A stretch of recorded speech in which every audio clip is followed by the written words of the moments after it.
മലാഖിയുടെ പ്രവചനം 3-ാം അധ്യായം. സ്തോത്രം, സ്തോത്രം, സ്തോത്രം. 10-ാമത്തെ വാക്യം.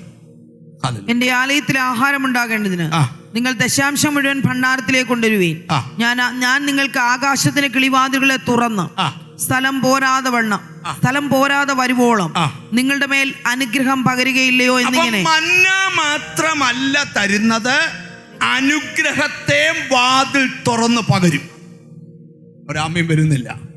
ഇന്ന് ഈ പ്രയർ തീരുന്നതിന് മുമ്പ് നിന്റെ മേൽ അനുഗ്രഹം പെയ്തിറങ്ങുന്ന ഒരു വാതിൽ നിനക്ക് വേണ്ടി സ്വർഗത്തിൽ തുറക്കട്ടെ. ഓ ഹല്ലേലൂയ. ഇന്ന് പകൽ ആഗ്രഹിക്കുന്ന നിന്റെ നിന്ന മാറുന്ന മന്ന പൊഴിയുക മാത്രമല്ല, നിന്നെ അപമാനിച്ചവരുടെ നടുവിൽ നിന്റെ ശിരസിന്മേൽ സ്ഥലം പോരാതെ വരുവോളം കൃപ കൃപ കൃപ കൃപ കൃപ കൃപ. എവിടൊക്കെയോ അനുഗ്രഹത്തിന്റെ പകർച്ച നടക്കുന്നു.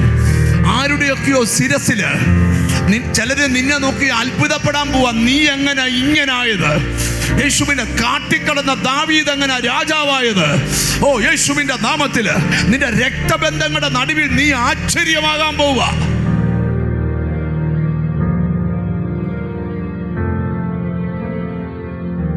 സ്തോത്രം.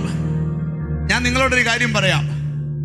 അനിൽ ബ്രദർ പാട്ടുപാടി, ആരും ആത്മാവിലായില്ല. പക്ഷെ ഒരാൾ മാത്രം കിടന്ന് തുള്ളിച്ചാടുന്നു. അപ്പൊ ചോദ്യം, പാസ്റ്റർ അനിലിന്റെ പാട്ട് നിന്നെ സ്പർശിച്ചോ? അല്ല. പിന്നെ തുള്ളിച്ചാടാൻ കാര്യം എന്താ? അനിപ്പാസ്റ്ററും അനിലും അറിയാത്ത ഒരു അനുഗ്രഹം ഇവിടെ ശിരസ വീണിട്ടുണ്ട്. അത് ഓർത്തപ്പോൾ അവള് തുള്ളിച്ചാടിയേ. കേട്ടോ, മിണ്ടുന്നില്ല. നിങ്ങളുടെ ലൈഫിൽ എപ്പോഴും ഒന്നുമില്ലായ്മയുടെ കാലം ഉണ്ട്. സമൃദ്ധി നിൽക്കുമ്പോൾ അതൊക്കെ ഒന്ന് ഓർക്കണം. സത്യം.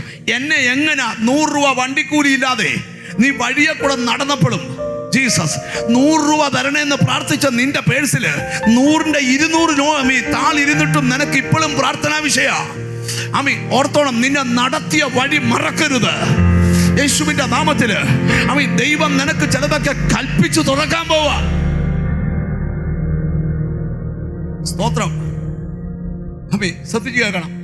ഈ ബൈബിളില് ഒത്തിരി ദൂതുകൾ നിങ്ങളോട് പറയാനുണ്ട്. സ്തോത്രം. അപ്പം മന്ന മാത്രമല്ല, എന്തോ കൂടെ പൊഴിഞ്ഞു. എന്തോ അനുഗ്രഹം പകരാൻ തുടങ്ങി. വിശ്വാസമുണ്ടോ? ഇന്ന് അനുഗ്രഹം സ്ഥലം പോരാതെ വരുവോളം തമ്പുരാൻ വാതിൽ തുറന്നാൽ എങ്ങനാ സ്ഥലം പോരാതെ വരുവോളം നിങ്ങളുടെ മേൽ അനുഗ്രഹം പകരുകയില്ലയോ? അടുത്തിരിക്കുന്ന ആളോട് അങ്ങനെ അനുഗ്രഹം വേണോന്ന് ചോദിച്ചേ. അങ്ങനെ അനുഗ്രഹം വേണോ? സ്ഥലം പോരാതെ വരുവോളം. Glory to God. നിന്റെ അരാജകത്വത്തിനൊക്കെ തമ്പുരാൻ ഫുൾ സ്റ്റോപ്പ് ഇടുക. സ്ഥലം പോരാതെ വരുവോളം.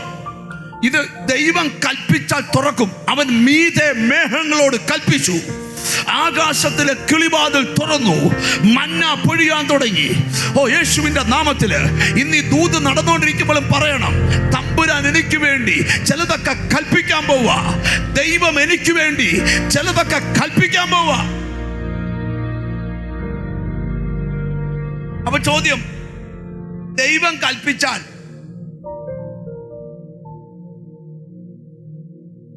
ഒരു ഗുണവും ചെയ്യാത്ത കാക്ക, ഇന്ന് വരെ കാക്ക, ഞാൻ ചുമ്മാ ചോദിക്കും, എന്നോട് പിണങ്ങരുത്, തത്തയെ കൂട്ടിലിട്ട് വളർത്തും.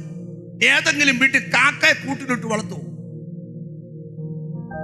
അങ്ങനെ വളർത്തിയാൽ പുള്ളിയെ പേരൂക്കട വരെ ഒന്ന് കൊണ്ടുപോകണം.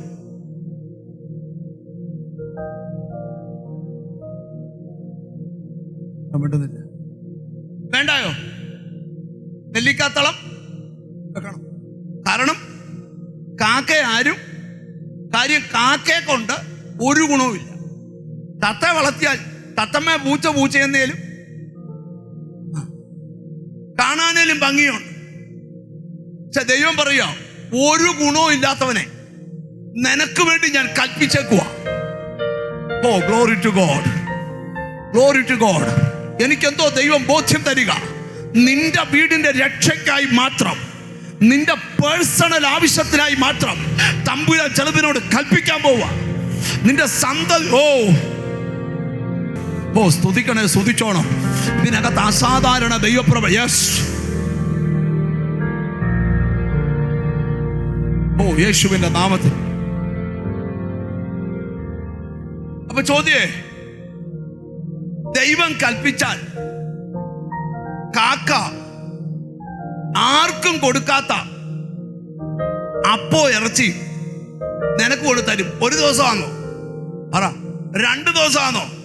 ഈ ചിലർ യോഗത്തിന് വേണം തുള്ളിച്ചാട്ടതിന്റെ രഹസ്യം എന്നാന്നറിയോ? അവരെ പോറ്റുന്ന വഴി വ്യത്യസ്ത വഴിയാ. ഓ ഹല്ലേലൂയ. ചിലരൊക്കെ ഇതിനകത്തിരുന്ന കൃപ അനുഭവിക്കുന്നുണ്ട്. ആരെയും പോറ്റുന്ന പോലെ അല്ല നിന്നെ പോറ്റുന്നേ. നിന്നെ പോറ്റുന്ന വ്യത്യസ്ത അളവിലാണ്. നിന്റെ രക്തബന്ധങ്ങൾക്ക് പോലും വിശ്വസിക്കാൻ പറ്റാത്ത രീതിയിൽ എൻ്റെ ദൈവം നിന്നെ പോറ്റി പുലർത്താൻ പോവുക.